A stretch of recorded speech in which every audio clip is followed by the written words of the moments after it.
Graça e paz, meus irmãos. Boa noite a todos. É um privilégio mais uma vez estar com vocês, participando de uma data tão importante e festiva na vida da Igreja Presbiteriana de Mirassol, nos seus 57 anos, de organização.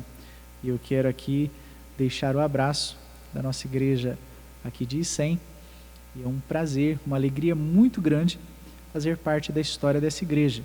Eu tive o privilégio de também ser acolhido por esta igreja logo nos primeiros anos do meu ministério, já após formado no seminário, e foi um tempo muito gostoso que nós caminhamos juntos. E hoje, para a glória do Senhor, Icém já não é mais congregação, nós também já fomos organizados, nós trazemos um carinho muito grande no nosso coração pela Igreja Presbiteriana de Mirassol. Então, trago aqui um abraço e um beijo de todos os irmãos que, infelizmente, por causa dessa questão de isolamento social, não poderiam participar junto com vocês, tá bom? Mas eu quero, neste momento, convidar a amada igreja a abrir a sua Bíblia no Evangelho de Mateus, capítulo 13.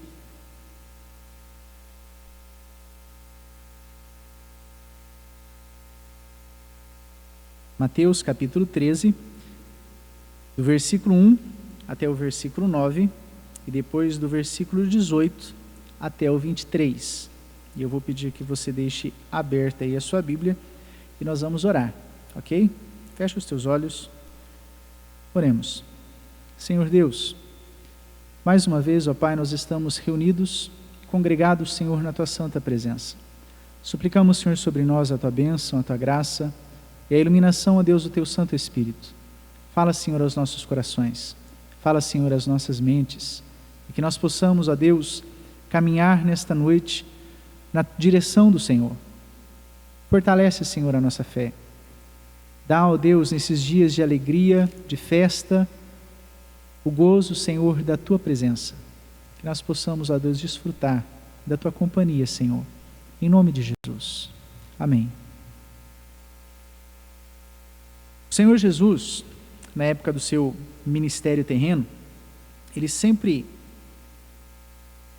constantemente contou parábolas, histórias sobre acontecimentos do dia a dia, usadas para ilustrar verdades espirituais.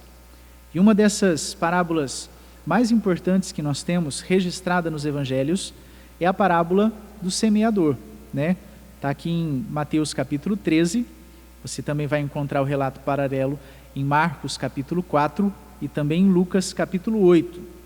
E essa parábola, ela fala de um homem que lançou a semente em vários lugares, com diferentes resultados, dependendo do tipo de solo onde essa semente foi jogada. A importância dessa parábola, ela é salientada por Jesus, lá em Marcos capítulo 4, versículo 13, onde ele diz assim: não entendeis esta parábola?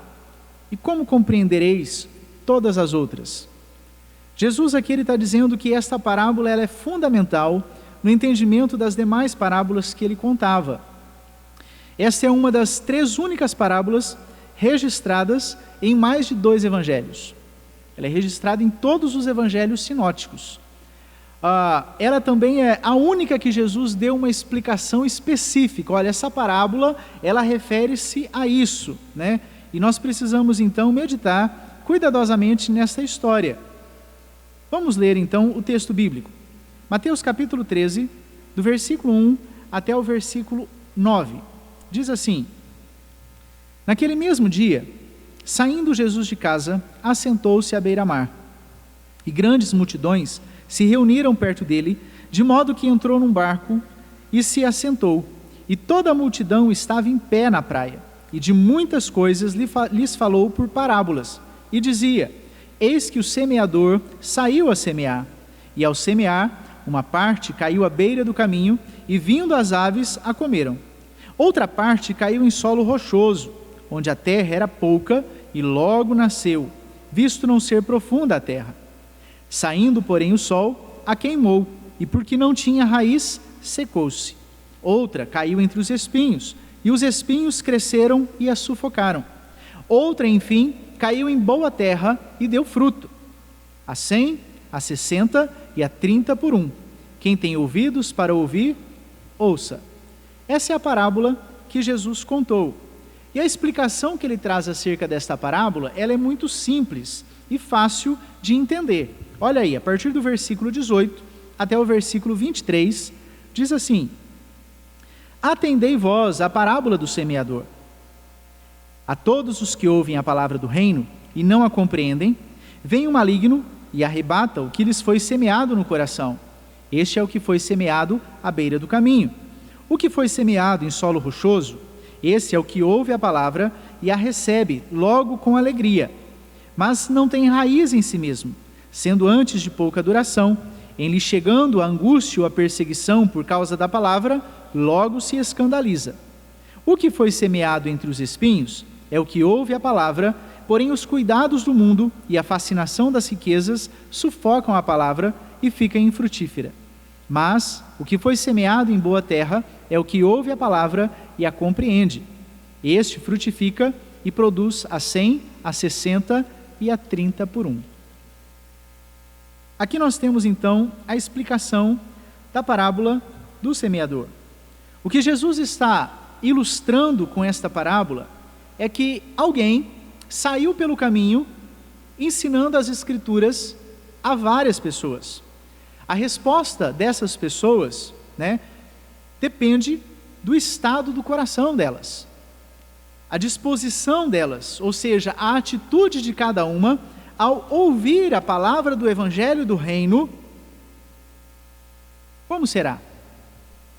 Consideremos então o semeador, a semente e os solos.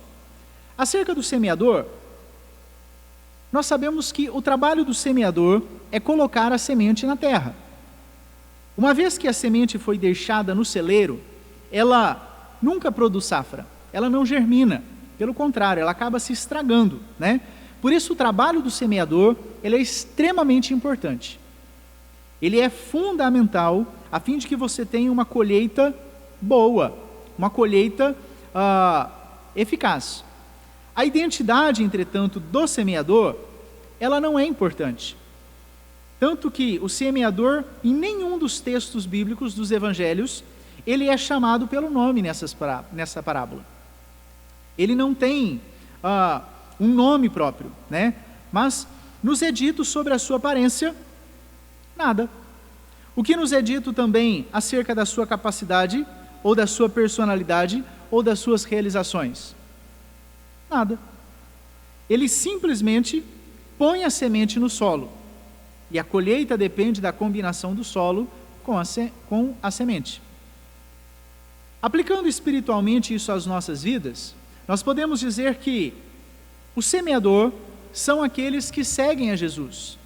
Somos nós, cristãos, discípulos do nosso Senhor. E nós devemos então ensinar a palavra. Lá em Mateus capítulo 28, logo no finalzinho do seu ministério, Jesus dá para nós a grande comissão. E ele diz: olha, ide por todo o mundo e pregai o evangelho a toda criatura. E nós entendemos, através de um trabalho de exegese, que esse ide, ele tem uma ação contínua, Enquanto vocês forem, preguem o evangelho a toda criatura. Indo pelo caminho, preguem as Escrituras. Então, o semeador aplica-se a nós. E quanto mais essa semente ela é plantada, quanto mais essa semente é espalhada nos corações dos homens, maior será a colheita. A identidade do semeador, do mensageiro, ela é relegada a um plano não tão importante. Não quer dizer que não seja essencial. Lá em 1 Coríntios, capítulo 3, versículos 6 e 7, o apóstolo Paulo, ele diz assim: eu plantei, Apolo regou, mas o crescimento veio do Senhor. De modo que nem o que planta é alguma coisa, nem o que rega, mas Deus que dá o crescimento. Isso nos mostra que nós somos instrumentos na mão de um Deus soberano, na mão de um Deus que continua operando no mundo onde nós vivemos. Nós somos chamados por Deus para pregar o Evangelho, para espalhar a santa semente aonde nós estivermos. Em toda a nossa trajetória, andando pelo caminho, nós somos chamados a pregar a palavra de Deus. Atualmente, o semeador ele se torna a pessoa principal e a semente, que é a palavra, ela é esquecida. A propaganda, quando nós olhamos para campanhas religiosas, frequentemente você tem uma fotografia gigante do pregador, né? E aí você tem a ênfase ao seu nível escolar, à sua formação teológica, à sua capacidade pessoal, ao seu desenvolvimento de carreira. O Evangelho de Cristo, que supõe-se ele estar pregando, é mencionado talvez assim em umas letrinhas minúsculas, quase que no rodapé do cartaz. Bem no canto. Nós não devemos, meus irmãos, exaltar a figura humana. Nós somos pregadores do Evangelho, nós somos discípulos, mas nós também vamos passar. E quando chegar a nossa hora, o Senhor da seara vai levantar outros semeadores, outros pregadores, outros discípulos, até que se cumpra o tempo. Nós precisamos olhar completamente para o Senhor, para aquele que é o dono da seara, para aquele que deu a semente às nossas mãos e nos chamou para semear. Voltando nossos olhos então para essa semente. Quando Jesus explica essa parábola, ele diz que a semente, ela é a palavra de Deus.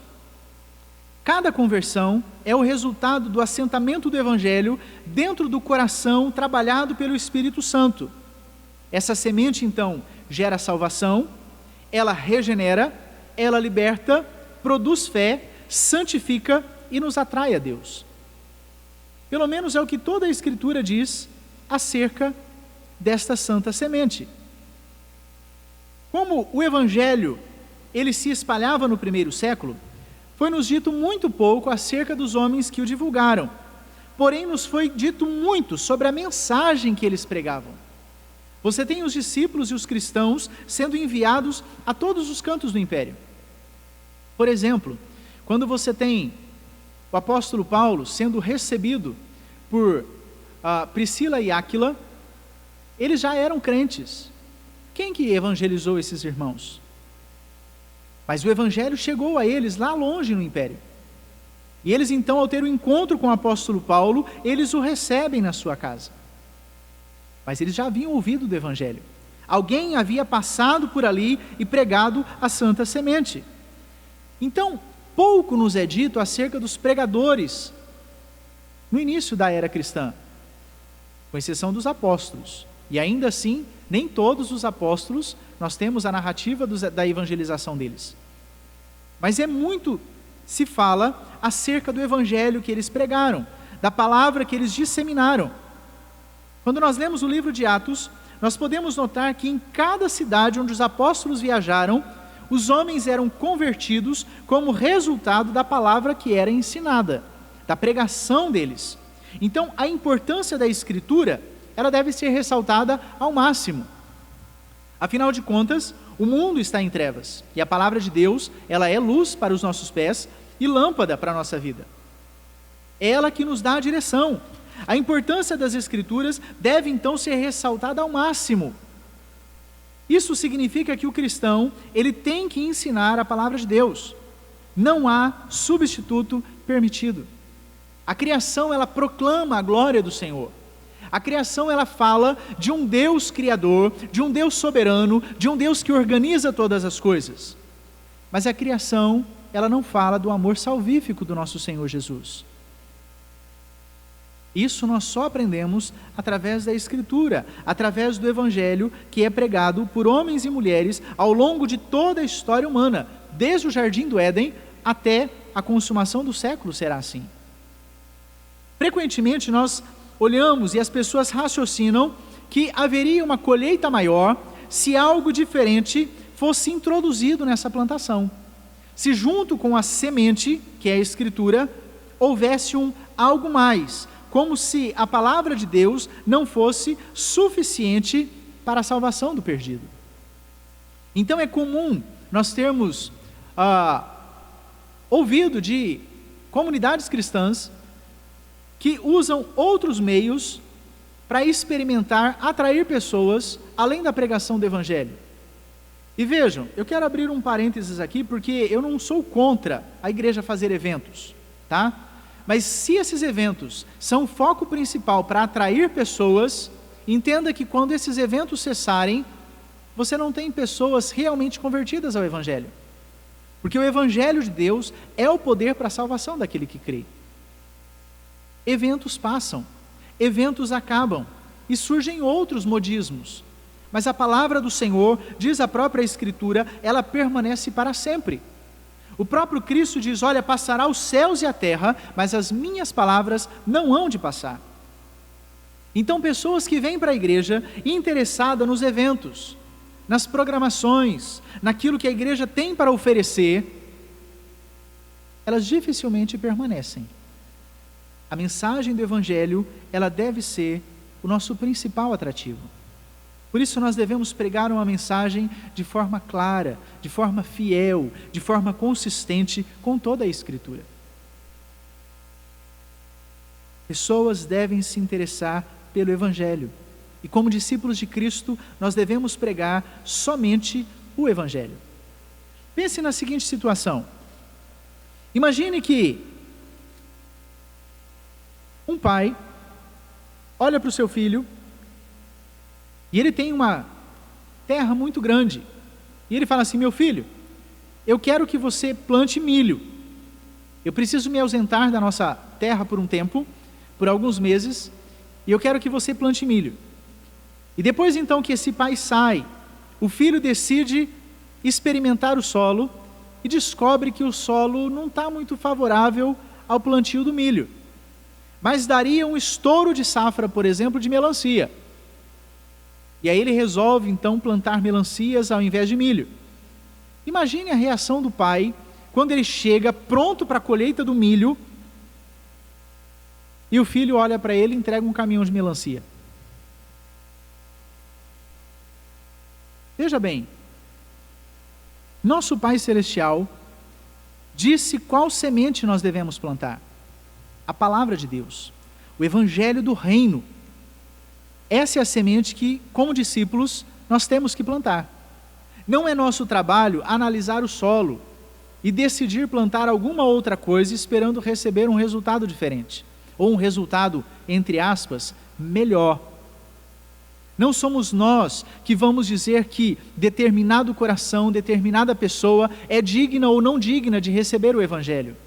Ou como eu vou falar de uma forma mais enfática, mais entusiasmada com determinada pessoa, e a outra eu vou simplesmente cumprir o protocolo e pregar como se fosse de qualquer maneira. Não cabe a nós fazer isso. A colheita do Evangelho, ela pode ser pequena, se o solo for pobre. Mas Deus só nos deu permissão para plantar a palavra, a semente do Evangelho. Somente plantando a palavra de Deus nos corações dos homens é que Deus receberá o fruto que Ele espera. E o que Deus espera de nós é a obediência. Se Deus mandou pregar a palavra, por que vamos pregar outro evangelho? Por que vamos usar outras artimanhas, outros artifícios, além da pregação fiel da Escritura? Usando uma figura um pouco diferente, as Escrituras são a isca de Deus para atrair o peixe que Ele quer salvar. O poder de Deus é o Evangelho, para a salvação daquele que crê. Nós precisamos aprender a ficar satisfeitos com o plano que Deus estabeleceu para a sua igreja, com aquilo que Deus deu como diretriz para os seus discípulos, para os seus semeadores. Deus nos deu a sua semente, a sua palavra. E aqui nós temos também uma lição para o ouvinte. O fruto produzido depende da resposta que essa pessoa apresenta à palavra. E é decisivamente importante ler, estudar e meditar sobre as Escrituras. A palavra de Deus tem que habitar em vós, diz Colossenses capítulo 3, versículo 16. Ela precisa ser implantada em nosso coração, conforme Tiago capítulo 1, versículo 21. Não sejais meros ouvintes, mas ouvintes praticantes e operantes. Nós temos que permitir que as nossas ações, que as nossas palavras, que o nosso pensamento, que a nossa própria vida seja formada e moldada pela palavra de Deus. É a Escritura quem mostra para nós como deve ser a nossa vida, o nosso proceder diante de todas as circunstâncias. Então, meus irmãos, uma safra, ela sempre depende da natureza da semente. Não é à toa que você tem uma seleção dos melhores grãos que vão ser plantados para que a safra produza. Não do tipo que a pessoa que plantou. Não importa quem é o plantador, a semente ela precisa ser boa. Por isso Deus usa quem Ele quer, onde Ele quer, como quer, quando quer e onde Ele quer. Por isso às vezes nós temos pessoas que não têm formação teológica nenhuma, mas têm uma vida de intimidade com a palavra de Deus, têm vida de oração, e quando aquela pessoa abre a boca, Deus fala, Deus opera e Deus converte o pecador. Por outro lado, você tem também pessoas com uma formação teológica incrível, mas com vida espiritual fria, vazia de relacionamento com Deus. A palavra do Senhor é que é importante. Um pássaro, ele pode plantar uma castanha, e a árvore que nascer será um castanheiro, não vai ser um passarinho. Isso significa que não é necessário tentar traçar uma linhagem ininterrupta de fiéis cristãos. Não é porque eu sou um cristão, de descendência de cristã, que o meu tataravô era cristão, então eu vou ser um bom cristão. Não. A força e a autoridade própria da palavra é suficiente para produzir cristãos como aqueles do tempo apostólico. Basta nós termos relacionamento com Deus. Nesse tempo de pandemia e de isolamento social, temos crescido na nossa vida de comunhão com Deus? Porque a desculpa que muitos crentes davam antes é que os afazeres e a correria do dia a dia impedia de ler a Bíblia, de fazer oração e muitas vezes de estar presente nas programações da igreja, na comunhão dos irmãos. E agora que não pode mais ir para lugar nenhum, que está com o tempo, entre aspas, sobrando, será que tem usado esse tempo para ler a palavra, para estar em oração, para interceder uns pelos outros? Como que está a sua caminhada como discípulo de Cristo? Como semeador da palavra de Deus? A palavra do Senhor, ela contém força vivificante, suficiente para gerar em nós salvação, para gerar em nós autoridade do Espírito Santo.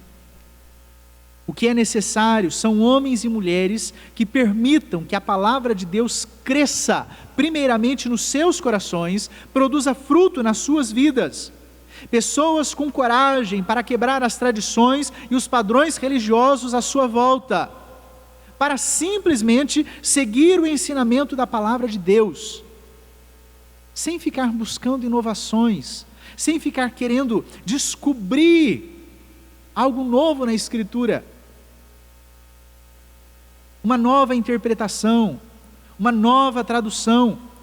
Hoje em dia a palavra de Deus, ela tem sido frequentemente misturada com tanta coisa, com tanta opinião, que ela é quase irreconhecível quando nós ouvimos alguém pregar.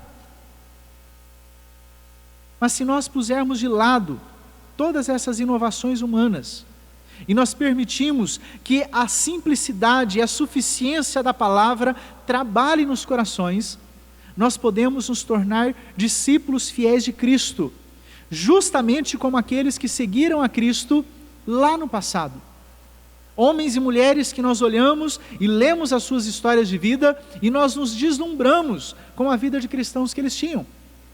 E a gente fala assim: eu não consigo. Por que você não consegue? Eles eram como nós. Eles eram semelhante a Elias, semelhante a Moisés, semelhante a Davi, semelhante a mim e a você, homens de carne e osso. Mas a disposição deles em colocar a palavra de Deus dentro do seu coração, em permitir que ela seja frutificada, fez toda a diferença. Mas nós hoje nos deixamos seduzir pelas paixões do mundo. A continuidade não depende do semeador, mas ela depende da qualidade da semente. Outro aspecto que esta parábola nos traz é o tipo de solo. É perturbador nós notarmos que a mesma semente, nesta parábola, foi plantada em cada tipo de solo e o resultado foi dos mais diversos. A mesma palavra de Deus pode ser plantada em nossos dias, mas os resultados serão determinados pelo coração daquele que ouve. Alguns são o solo à beira da estrada, duro, impenetrável, um solo impermeável. Não tem uma abertura na sua mente nem no seu coração a receber e permitir que a palavra de Deus os transforme. Por isso vem o maligno e arrebata o evangelho das suas mentes, do seu coração. O evangelho então nunca transforma as suas vidas, porque eles não se permitem ser tocados por Deus. A raiz da planta no solo pedregoso, ela nunca se aprofunda. Durante tempos fáceis, os brotos podem parecer interessantes, mas abaixo da superfície do terreno, as raízes não se desenvolvem. E como resultado, você tem uma pequena temporada de seca ou de vento, e a planta logo murcha e morre. Esse é o segundo tipo de solo. Não passa da superfície. É só aquilo que agrada. Sabe aquilo que só tem aparência de evangelho, mas não tem raiz. Outro tipo de solo, além do endurecido à beira do caminho, além do solo raso, é aqueles que precisam desenvolver as suas raízes por meio da fé em Cristo, do estudo profundo da palavra de Deus, pois tempos difíceis virão, e somente aqueles que tiverem desenvolvido as suas raízes abaixo da superfície sobreviverão. Quando se permite que ervas daninhas cresçam junto com a semente pura, nenhum fruto se produz. As ervas disputam a água, disputam a luz solar, disputam os nutrientes e, como resultado, sufoca a boa planta. Existe então uma grande tentação em permitir que interesses mundanos dominem tanto a nossa vida que não nos resta energia para devotar ao crescimento do evangelho em nossas vidas. Um exemplo disso, do solo que está tão contaminado por ervas daninhas que quando a semente cai, ela logo é sufocada, é o tempo que nós vivemos. Por exemplo, dentro do nosso corre-corre, nos dias normais e comuns, né? Alguns dizem, olha, eu não tenho tempo para ir ao culto, porque eu tenho outros afazeres. Mas agora que está com tempo, a pergunta que nós devemos fazer é, já que não podemos estar presentes no culto, quantas vezes temos feito o culto doméstico dentro dos nossos lares? Na companhia da nossa família, dos nossos mais chegados.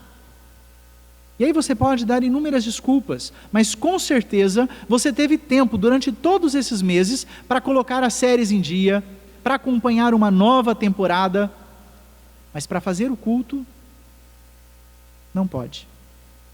Não há tempo. Na verdade, nós só temos tempo para aquilo que é realmente importante para nós. Então nós não podemos nos deixar ser seduzidos pelas paixões do mundo. Nós não podemos devotar a energia que é para o evangelho dentro da nossa vida para outras coisas. Não devemos fazer isso. Porque ao fazê-lo estamos matando a semente do evangelho que está em nós. Mas a parábola do Senhor, ela não termina por aí. Ela diz que há o solo bom, em que germina com raízes profundas essa semente. E ela cresce e produz muitos frutos. Em suma, a propagação da palavra do evangelho e a forma como ela é recebida pelas pessoas vai muito além de ouvir e ponto final. Nesta parábola, Jesus mostra os tipos de pessoas que ouvem a palavra. E ele compara com as sementes lançadas no solo. As sementes caídas ao beiro do caminho são aquelas pessoas indiferentes na presença de Deus. Elas nem sequer se esforçam para conhecer o caminho da salvação. Outras são como as sementes que caem entre as pedras. Dão um pequeno sinal de nascimento, mas por não haver terra suficiente, logo que os problemas surgem, ela definha. Outros são como a semente em meio aos espinhos, sufocados pelas coisas mundanas e desta forma abafam a palavra de Deus, colocando-a em segundo plano. Mas muitas vezes esta semente acerta o local adequado e ela frutifica e gera uma nova vida com mais sementes para ser plantada em outros solos. E a conclusão desta parábola é deixada para cada ouvinte escrever. E a pergunta para nós nesta noite é: que tipo de solo você é? Que tipo de solo eu sou? Ao ouvir, ao receber a santa semente no meu coração, qual a resposta que eu apresento diante de Deus? A mensagem do Evangelho. Queridos, nós somos chamados por Deus para frutificar, para testemunhar desta palavra. E se num primeiro momento nós somos o solo que recebe esta semente, o solo que recebe esta semente, que a faz germinar pelo poder do Espírito Santo, e que frutifica a 100, a 60, por um, ele se torna o futuro semeador, aquele que vai pelo caminho, espalhando esta semente, porque ele mesmo frutifica e ele gera novos frutos com novas sementes para ser espalhada por onde ele está. A querida igreja de Mirassol completa neste ano 57 anos de organização. Muitos semeadores passaram. Muitas sementes foram plantadas nos corações. Muitos tipos de solo também passaram por aqui.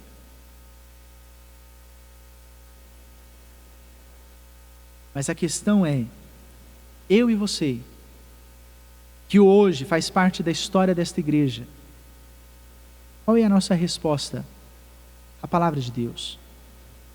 Precisamos ter vida de comunhão com o Senhor. Precisamos ter vida de oração. Precisamos conhecer a Escritura.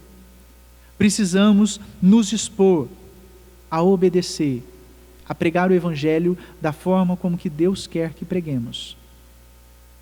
O conteúdo, ele é inegociável. A qualidade da semente é uma só, é a palavra de Deus. E essa semente, ela é perfeita, ela é pura, ela é poderosa e ela é suficiente para a salvação daquele que crê. O semeador, ele é instrumento nas mãos do Senhor. A quem honra, honra. E eu louvo a Deus pela vida dos pastores que passaram pela história desta igreja. Pela vida do reverendo Gerson, que hoje é o pastor desta igreja.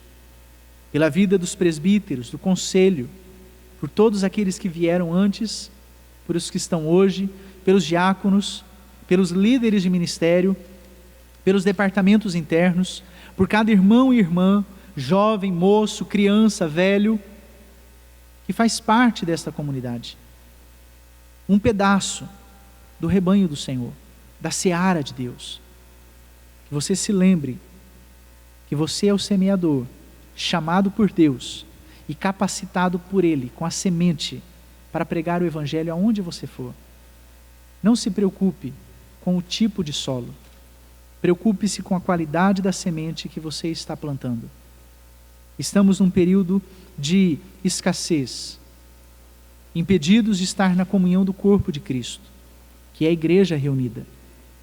Mas não estamos impedidos de estar na comunhão do Espírito Santo, unidos uns com os outros, na presença de Deus, pregando o Evangelho a pessoas que estão sedentas, famintas, carentes de uma mensagem de ânimo, de esperança e de salvação em dias difíceis. Que Deus nos abençoe e que você possa se lembrar que você, junto com a liderança desta igreja, foi chamado por Deus para pregar o Evangelho e para frutificar para a glória de Deus. Oremos mais uma vez. Pai querido, nós te louvamos, Senhor, e te bendizemos, porque temos em nossas mãos a tua palavra, preservada, Senhor, há tanto tempo, mas ainda assim, autoridade tua para com as nossas vidas. Apesar, ó Deus querido, de toda força contrária, a tua palavra, Senhor, e o Evangelho de Cristo, O evangelho do teu reino, ele é o poder para a salvação de todo aquele que crê. Nós cremos nisto. Por isso, Senhor, nós queremos colocar as nossas vidas. Queremos apresentar, ó Deus, a vida desta igreja, nesses 57 anos, sendo, ó Pai, uma coluna da verdade nesta cidade, de pregação fiel do evangelho, com homens e mulheres que realmente temem ao Senhor. O Senhor continue, Senhor, abençoando, e que venham, Senhor, muitos outros anos, e que o Senhor possa, ó Pai, levantar muitos semeadores, que preguem e que espalhem a santa semente da Tua palavra, com autoridade, com temor, com dedicação e com obediência a Ti, o Senhor da seara. Assim, ó Pai, nós oramos agradecidos, em nome de Jesus. Amém. Meus queridos, Deus abençoe vocês. Mais uma vez eu quero agradecer a este convite, agradecer ao conselho que nos deu essa oportunidade de estar com vocês, celebrando esse dia tão especial. A sua alegria é também a nossa alegria, porque nós caminhamos como uma única família, na presença de Deus e na pregação do Evangelho a homens e mulheres que precisam tanto desta mensagem de esperança e de salvação em Deus. Que Deus nos abençoe. Mais uma vez, um forte abraço. Parabéns, Igreja Presbiteriana de Mirassol, pelos seus 57 anos de organização. Que Deus os abençoe.